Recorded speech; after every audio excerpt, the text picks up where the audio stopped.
guys, Natalie here. I'm here with Dr. Monique Middlecoff, and Monique and I, oh gosh, without going to our story, we've been friends for years and years and years, and we co-authored, in fact, I have a physical copy of this that Monique gave me as a gift last year, our Abs, Core, and Pelvic Floor program. We co-authored that last year, and a lot of people have gone through our program, and a lot of people have asked us if we could do some live Q&A type videos where you guys can ask us questions and we can answer.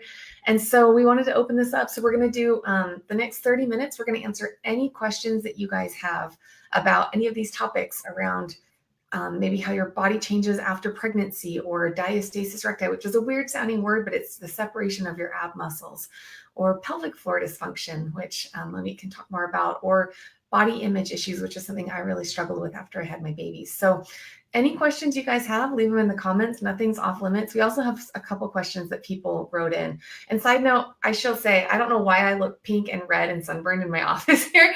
Monique has a beautiful glowing tan and I look really sunburned, but okay, so Monique, do you want to, for a quick second, talk about a little bit for people maybe who my audience who don't know you, a little bit about your background and your credentials and like your current job and what you do? Oh, you bet. Okay, so you have an echo on your. I do hear a little bit of an echo on yours. I don't hear it on mine. Do you hear it on mine? There we go. Is that any better? Yes, that's much better. Oh, okay. Super. So I am a doctor of exercise physiology. I'm a registered clinical exercise physiologist. I'm a strength conditioning specialist. And I just love the way that exercise has the ability to completely transform us. It gives us so much confidence. And I played sports through college. And I just found that I just wanted to give as much as I could that gift to someone else. So I work in lifestyle medicine, and it's important to me to make a difference practically on a day-to-day basis. So I live in Twin Falls, Idaho. So I work for St. Luke's, and I run lifestyle medicine for St. Luke's. I love what I do. I love the people who I work with, but I have this big passion, just like you, to really help women just feel courageous and bold. And I think a lot of that comes from when we're dealing with injuries or dysfunction, or when our body's out of alignment. We just don't feel quite the same. But when we're able to maybe restore or repair some of those things, it kind of brings us back to life.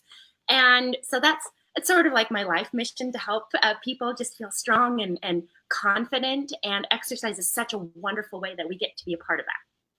Yes, I 100% agree with that. And, a little bit without going into too much of my story, just so you guys know, after I had my babies, I had two 10-pound babies. If you guys have seen the pictures, I was way out there. And after I had them, I honestly just thought that like accidentally peeing your pants when you would exercise or laugh or cough or sneeze, I just thought that was part of motherhood. I just didn't even think that could ever be improved. And then I met Dr. Monique, and she helped me understand that there's so many things that can be done to improve that if you're having issues with topics that a lot of times we don't talk about as women, because it's kind of embarrassing. I didn't, for a long time, this program almost didn't get published because I had to have a serious heart to heart with myself and say, okay, am I ready to tell the whole world that I used to pee my pants, but that's not even, it doesn't even end there. Things like painful sex, or back issues, or, a lot of topics that we don't always talk about because they feel embarrassing to us, but they're really, really common. And so one part of my mission is to just start these conversations and start talking about these kind of taboo topics on things that are, common that a lot of women go through, and there are things that can be done to help improve them. So we have a bunch of questions coming in. So let's go ahead and just get started. Okay. Perfect. So Carol says, when I do sit-ups, my belly button protrudes to like a pyramid shape. I had twins 8 years ago, though. Can I help this? And is it too late? Do you want to take that one, Monique? Oh, you bet. Okay, well, it's a really good question, because I think that is it too late question is one that we get often. And what I think is so beautiful about the body is it's dynamic, where we're never at a point where it's stationary and then we can't make any changes. We're constantly changing. Our cells, they're constantly repairing and regenerating themselves, which means we have ability to heal our muscular system, especially indefinitely. There's never a time where it's too late. Even people at 90 are able to make positive changes. So absolutely, things like doming during sit-ups is a real common indicator that we might have some core dysfunction. So that, I mean, it's exactly why we wrote this program. It really is exactly why we wanted to give the tools and the resources to say, hey, if you're experiencing this symptom, it's a really good idea to take a pause, step back, look at our alignment, look at our core engagement, and to see how we can make those movement patterns work better so they're not experiencing so many maybe painful or annoying symptoms. Yeah. And the one thing I will say is having proper expectations too, it can be really helpful, because I know after I had Phoenix, I could fit almost 5 fingers right here in the gap that I had with my diastasis recti. And now I still have, when I feel here, like a 1.5 finger gap.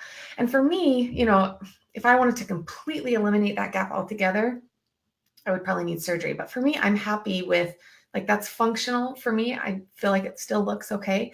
And surgery is such a big deal that, that was what I was trying to avoid. So, I think it's important to know that we can totally make improvements, but also have proper expectations, right? So if, are you comfortable with still having a 1 finger gap? And if so, there's steps that we can take to help improve that. Thank you, by the way, Carol. Awesome. I'm so glad you commented, Carol. That's amazing.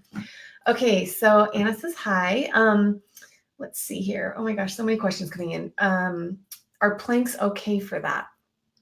Oh, okay. That's another great question. Yeah. So if we're experiencing core dysfunction, we always want to look at, is a diastasis present? And we even have videos that you can watch on YouTube of how you can do a self-check to see. And we never want to take the place of meeting with your healthcare provider. I mean, that's extremely important. It's never a in place of, but it's also really helpful to say in complement to. So we want to help just give you some resources. So if you find that there is a diastasis present, we do want to back off planks. And it's not because the exercise of doing planks is a bad exercise. It's not because of that. It's just because when we have too much intra-abdominal pressure, pushing against tissue that's weakened, it's not going to help us engage the muscles correctly, because we're going to have a weak link. And whenever we have a weak link, that's where the pressure is going to go. So instead of helping and improving, sometimes it can cause more damage, which we want to avoid, to really create a core that works well and gives us a lot of support. So just like Natalie said, it's not necessarily about how close that gap is in terms of the spacing. It's about how much tension that linea alba, or that center line, can produce, because that means that we're able to hold in the tension properly and use that instead of like squeezing a toothpaste tube in the center. We just kind of put the force in different spots. We want to make sure that we're really creating a lot of internal tension so that we can support the exercise or activities we want to do. Yeah. And so one of the things that Monique and I recommend in our program is that while you're trying to improve the gap, the diastasis recti, to avoid doing planks for the most part. And I recommend too, especially during the end of pregnancy, to really avoid doing any kind of planks or anything that's going to put a lot of pressure on that connective tissue right there, just because we're trying to prevent, further damage down the road. So yeah, planks aren't inherently bad, and you can get to the point where you can do them again. Like I can do planks now, but while I was trying to bring that gap back together, I did avoid planks while I was trying to, improve that diastasis. Yeah, and go for like twisting motions too. So like Russian twists or jackknives, sit-ups, big crunches, those types of exercises would all fall in that same category too. Yeah, and I've seen some other people in the fitness industry saying that twisting is a really good way to improve your diastasis. And just the one thing I will say is just be cautious whose advice you listen to, and make sure that you're listening to people that, are educated and well experienced in this area. Okay, great question. Switching over to pelvic floor. So Jennifer says, are there pelvic floor exercises I can do while pregnant to help with birth and afterwards? And definitely.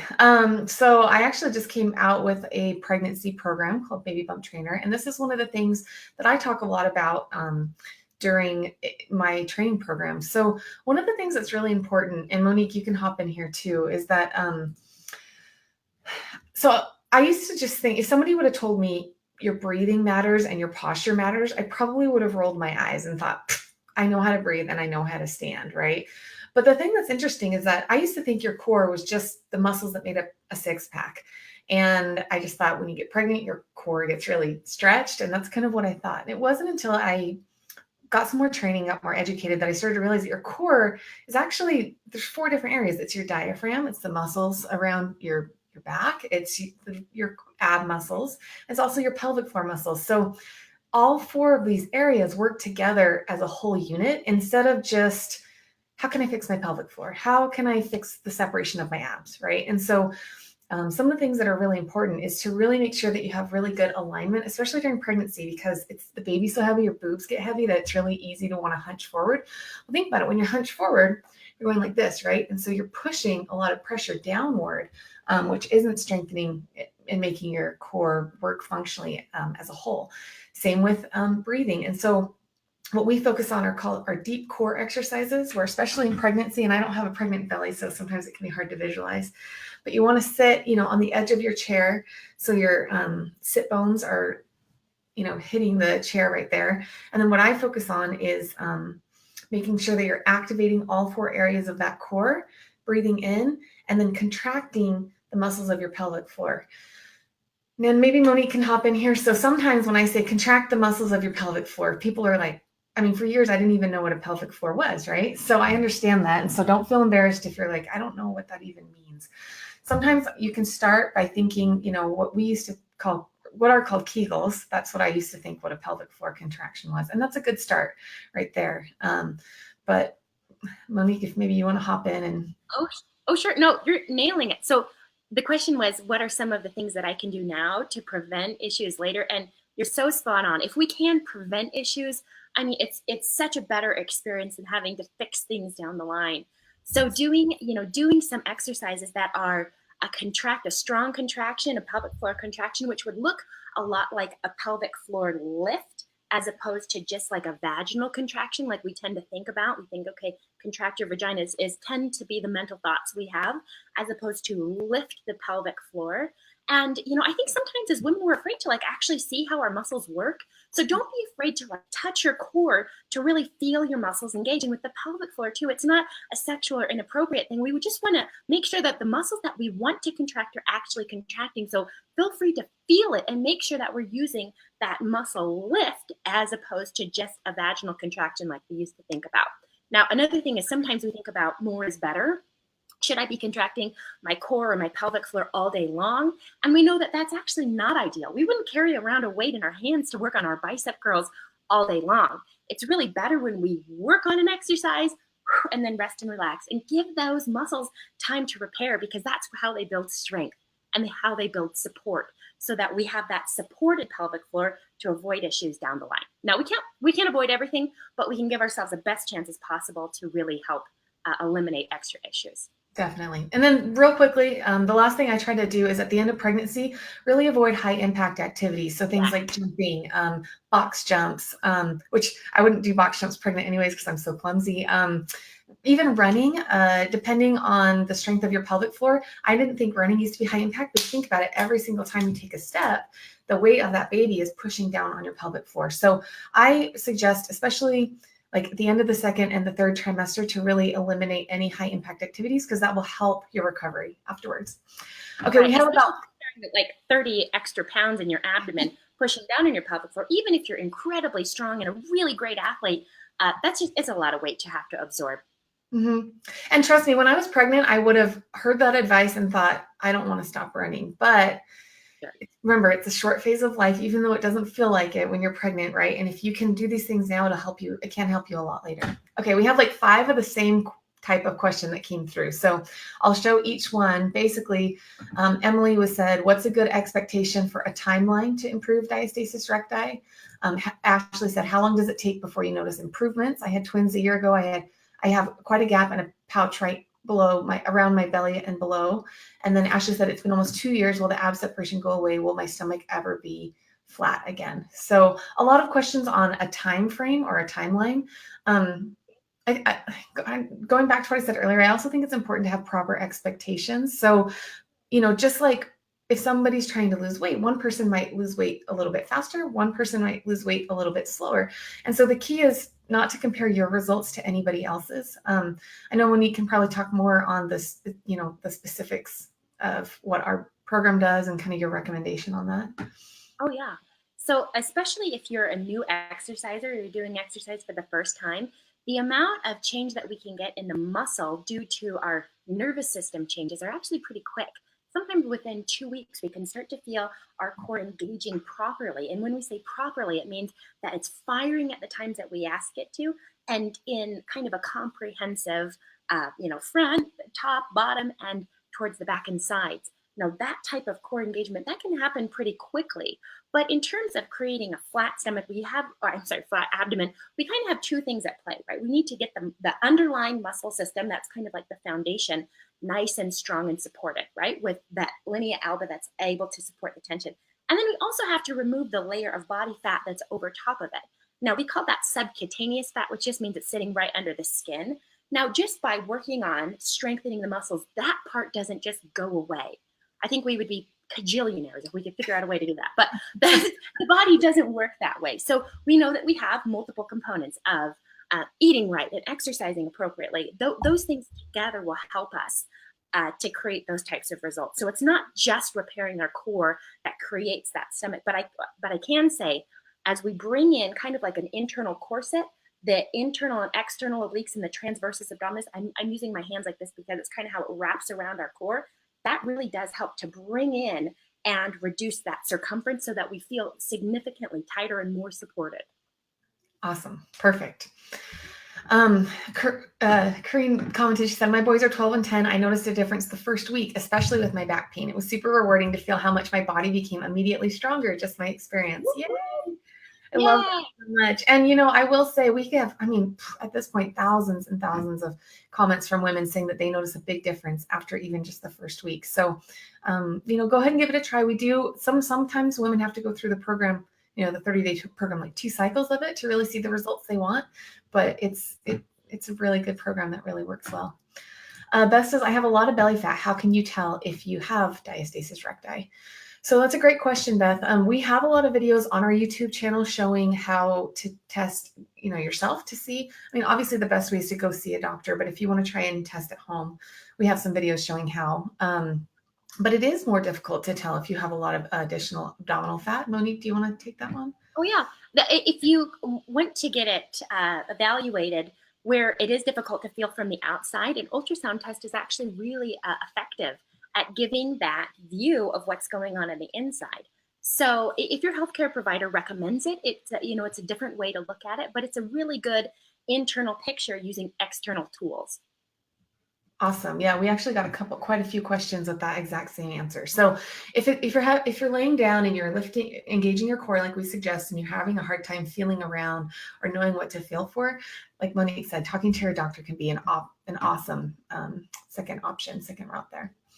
Okay. Oh my gosh, we have so many questions. Okay. So Vicky says, hi, Natalie. Oh, our faces are totally covered. That's okay. Okay. Hi, Natalie and Dr. Middlecoff. I have purchased your program for the pelvic floor. I've done it twice, 8 weeks. Now, when I do more moderate exercise, jumping, running, or sit-ups, I have lower stomach pain. It lasts 1 or 2 days. I feel sore. I'm trying to get tone and my abs back. What should I do? Thank you in advance, Vicky. Do you want to take that one, Monique? Oh, sure. Okay, so now when I do more moderate exercise, running or sit-ups, I have lower stomach pain. It lasts 1 or 2 days. Okay, so it might just be an indication of delayed onset muscle soreness. It's a possibility. Obviously, without knowing all the details, it's really hard to speak to that.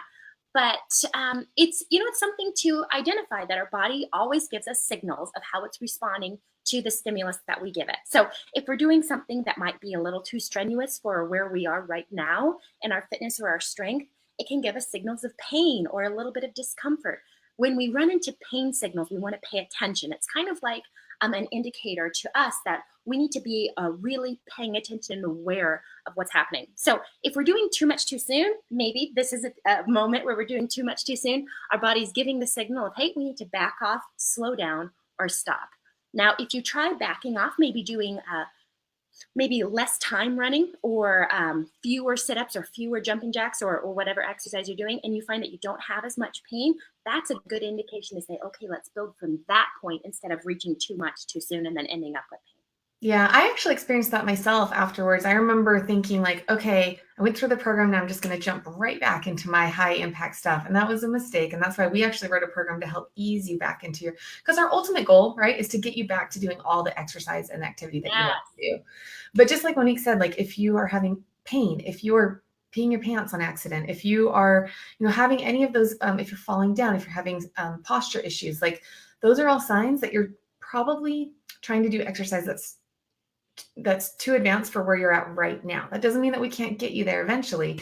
And so, like, just like Monique said, go back to, if that means it's an incline walk or wherever you're at where you don't experience the pain, then just increase it just a little bit more the next day and then see if you have pain there. And if you do, then stay at, where you don't have pain, and then maybe see if you can increase the duration instead of increasing the intensity, or just try around. There's a lot of different things, but the key is just to experiment with your body. There's not like a one perfect answer that will work for everybody.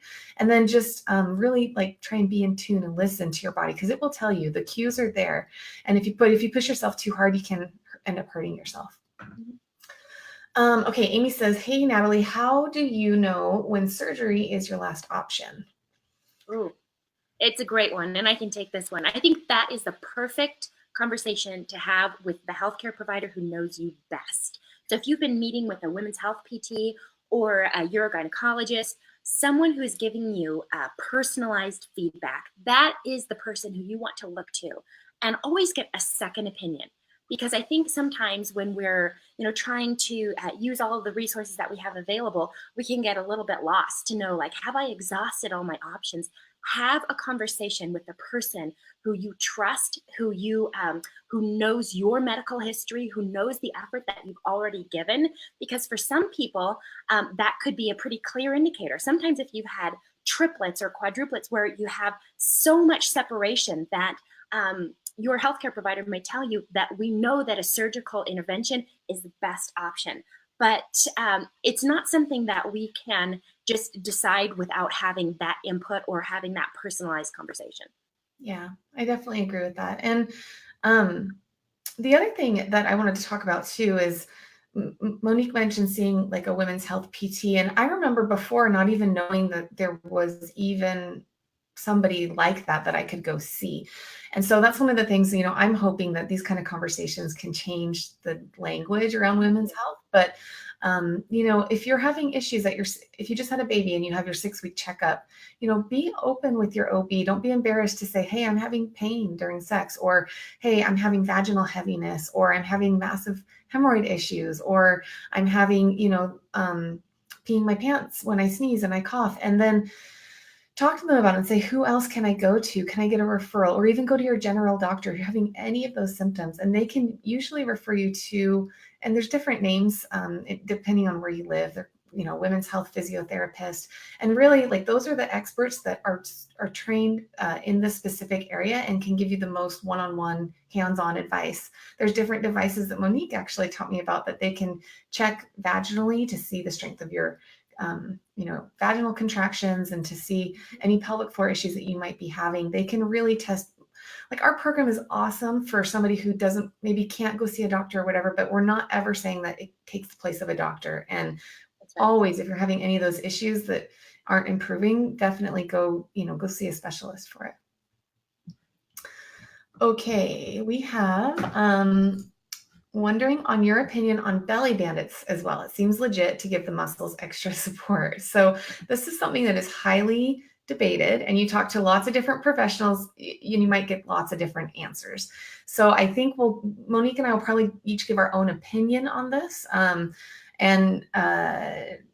We can go from there. It's hard to give a one answer fits all answer here, because in some cases it is appropriate to have a little bit more bracing. My personal opinion, and then I'll let Monique give hers, is that in most cases, I actually don't prefer binding. I think that it does our muscles a disservice when we're using that exterior brace to create the strength. And then as soon as you take that brace off, then your muscles aren't really trained to handle the load on their own. So I don't know, Monique, what your thoughts and opinions are on that. No, I totally agree. I think one of the things that a banding system of some sort can really help with is when you have a load that's out of your control. For example, if you have to go back to work and you do jobs that have heavy manual labor, things like working for like a FedEx or a UPS where you're lifting a lot of heavy loads and your body isn't able to support that internally. That's a perfect example of when those types of devices can be really helpful. But they can't help in any way to help increase blood flow or help to provide that engagement of our internal core. Kind of like if we're looking at a toothpaste tube and we're squeezing it from the middle, like using that band on the outside to squeeze it from the middle, the pressure is going somewhere else. It's either going up or down. And so it's not really helping those muscles heal as much, but it can be a really great aid when we run into issues where we have, maybe have to carry a toddler or two toddlers and we're dealing with diastasis recti. That can be a situation where it can be really helpful just to give us that extra support on the outside. Definitely. And I think this is a good time too to just mention that marketers love to prey on women's insecurities. And so oftentimes people will say, "Oh, get your body back with this band," or fix your skin with this cream. And every time I see that, I just want to be like, no, like, you guys, there are things you can do to get stronger and to make improvements, but don't really pay attention to the marketing that's being directed towards you. Like, don't let anybody make you feel less about yourself or less secure in order to buy their products. And there are some legitimate programs and products and things like that out there, but it's one of the things that irks me so much about the way that women, especially postpartum women, when it's a really vulnerable phase, are marketed to. Okay, last, because we both have, we have to end this at 11:30. So we have one last question we'll take. You guys, you had so many good questions that came in. I'm so excited. So by the way, before we end this, Monique and I are going to do these Q&As every single Tuesday for the next couple weeks at 11 o'clock. And so it'll be a great time. If you guys have questions for us, you can leave a comment on this thread and we can answer them next week, or make sure to tune in live. Okay, so, and I'm not sure if I'm pronouncing your name right, Niski said that I noticed that when I carry my 25-pound plus toddler, I lean back, which puts pressure on the abdominal wall. Plus, I think also puts my pelvic floor in an incorrect position. Any suggestions on how to correct this? Good question, because that's probably is happening. I even noticed that used to happen to me, because how many times are you're holding a toddler on your hip and you're trying to cook dinner, or you're trying to, and it does cause your posture to be out of alignment. And then, so I think one of the important things for me that I think about is that it's okay to know that your posture isn't going to be perfect 100% of the time. I mean, right. I end up like typing like this, and even though I know better, right, that's just life, right? And so don't beat yourself up too much about it. But I'm really glad that you're aware of it, because you're right. And once you're aware of something, then you can improve it. Monique, what are your thoughts on that? Yeah, I totally agree. It's never going to be perfect when you're dealing with, extra things having to lift and carry. But if you can, try to think about using both sides equally. And I know, again, it's never going to be perfect, but if you find yourself routinely using your dominant arm to carry on one side, it just has a possibility that we're going to have a little bit of asymmetry or differences in strength between our two sides. So if you can, try to shift both sides so that we're kind of working on distributing that force equally over time. And if you need some extra support in the meantime, it's absolutely okay. It's not a failure in any way. If you know that you're going through a season where things aren't going to be perfect, but we're working towards, feeling good and strong. And so carry on both sides if you can. Sometimes there's ways that you can carry like in a like an ergo carrier, a wrap or a bandage, where you can have the weight distributed on the front or the back side. And sometimes it's just a nice way to mix it up so you're not always carrying on the same side. The other thing that I found, because I remember feeling the same way, like I remember I'd always have my toddler on my hip, and then like that side of my back would be sore and not this side. And I also found that in the gym, because I'm right-handed, so I'd always carry my baby on the left so I could do things with my right hand. And so my left arm was so much stronger than my right, because I was always lugging that baby around. And so if you are lifting weights, you can try and add more weight to your non-baby holding arm, if that makes sense. So if you notice that one of your arms is a lot stronger, try to improve the strength when you're in the gym lifting, and that can help too. And then just in general, doing back exercises that can strengthen your back muscles, that can really help. So instead of hunching over or, you're strengthening those muscles to help you have really good posture. And then I'm trying to think, what are some other practical things I used to do? Yeah, I mean, sometimes you have to carry your baby. There's no like way around that. So I totally get it, and don't feel alone. I mean, I remember feeling 100% that same way. The good news is, like, you had a 2.5-year-old, I think you said, you're really close to that phase where you don't have to hold them all the time anymore.